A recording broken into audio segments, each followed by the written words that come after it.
The personal VPN is typically concerned with protecting your traffic from prying eyes, I would say.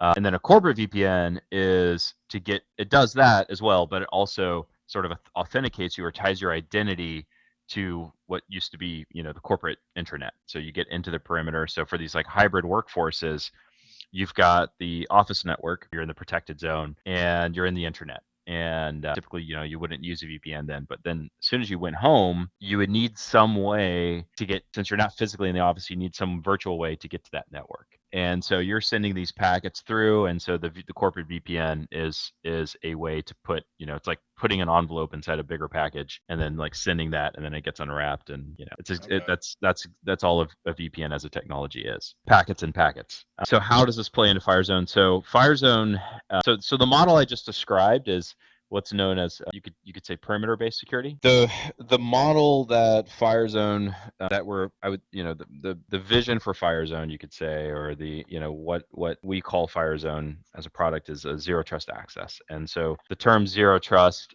just comes from this notion that you don't have a trusted network anymore, right? There's no perimeter, or you're moving the perimeter much closer to the resources that you're trying to access.